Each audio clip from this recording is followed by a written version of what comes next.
Namaskar, myself Pratik.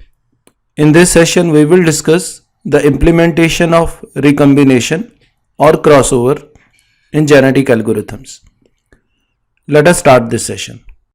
The main purpose of the recombination is to create the children by exchanging the genes between the parents. As we have discussed in our previous sessions, that the first step is the natural selection in genetic algorithm. Through process of natural selection, we have already selected best parent. Now in the second step of genetic algorithms, these selected parents get the chance to recombine or to produce next generation. So they exchange the genes in the process of recombination and create next generation in the form of their children. So recombination is the process of exchanging gene between two chromosomes or parents.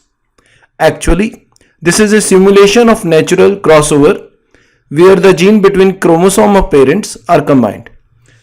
So in this section we will learn that how through the process of recombination the selected parents exchange the genes to create next set of population in the form of their children. This process has been further illustrated in this figure. By using the process of roulette wheel, we have selected best parent. So let's suppose here we have selected this parent 1 and parent 2 for process of recombination, and then in this process of recombination they will exchange their gene to produce next set of population in the form of their children. Now in order to exchange the genes, we have to define a crossover point, and there are two strategies to define the crossover point. One is single point crossover and another is double point crossover. Now we will discuss in detail about the principle for the selection of single point crossover and double point crossover. Let's suppose here we have selected two parents through the process of natural selection with the implementation of roulette wheel. In this example, both parents have 8 genes and they are indicated with different colors. Now in case of single point crossover, we have to define a point of crossover for exchanging the genes between the parents. In simple strategy, this single point of crossover is defined at the 50% of the total gene. So here we have total 8 genes. So the crossover point will be decided 50% of 8, that is 4. While in case of each children, 50% gene will be from parent 1 and remaining 50% from parent 2. For example, in this case, this child 1 has 50% gene from parent 2, while last 50% gene has been selected from parent 1.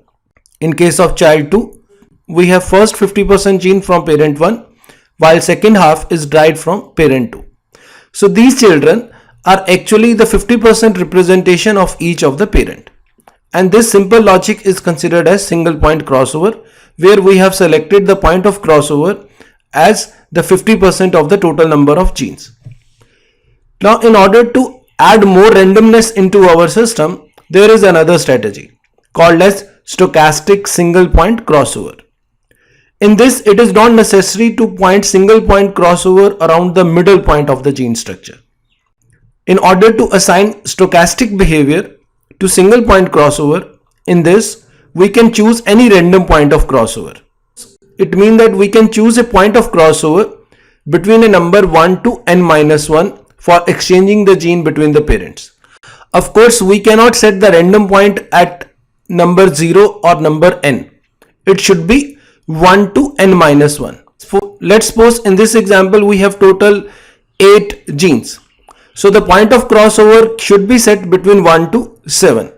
If the point of crossover is 0, then actually there is no crossover between the parents and the child is just a mirror image of one of the parent. And same way, if you select a point of crossover equal to 8, then again there will be no crossover between the parents and child will be just a mirror representation of one of the parent.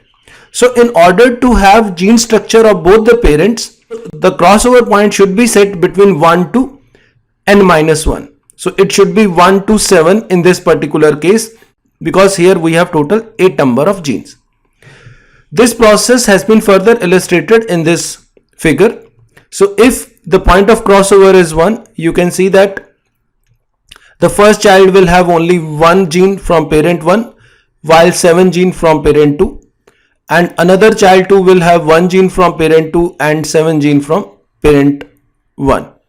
Same way, this is the case for 2-point crossover, for 3-point crossover, 4-point crossover, 5-point crossover, crossover point at 6, and this is for crossover point at 7.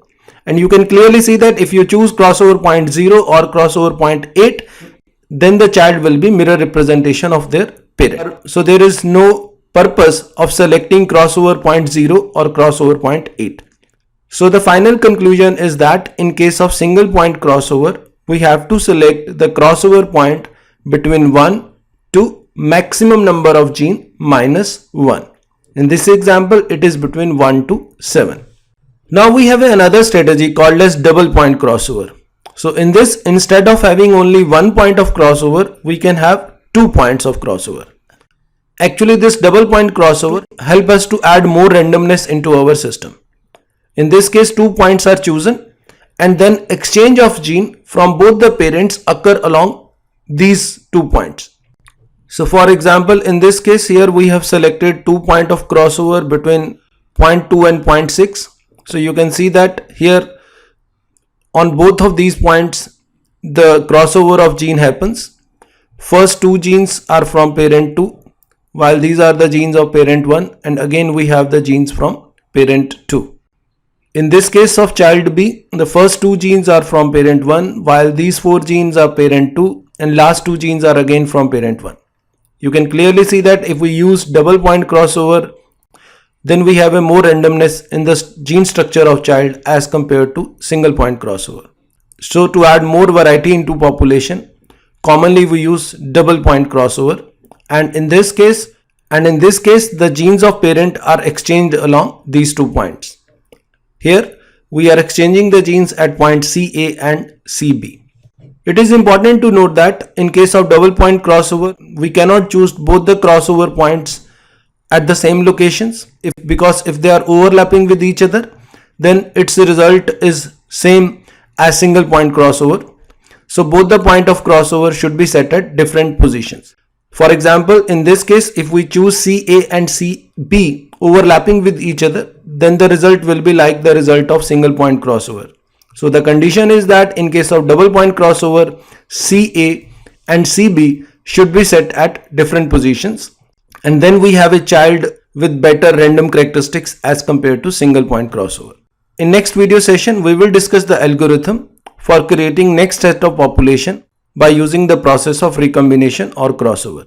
This is all about this session. I request all of you to please subscribe this YouTube channel to receive latest video tutorials on latest topics like data mining, machine learning, DBMS, big data, NoSQL, and many more.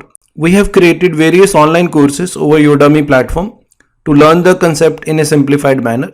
So these courses are simplified approach to DBMS, simplified approach to SQL, mastering PLSQL, and mastering machine learning.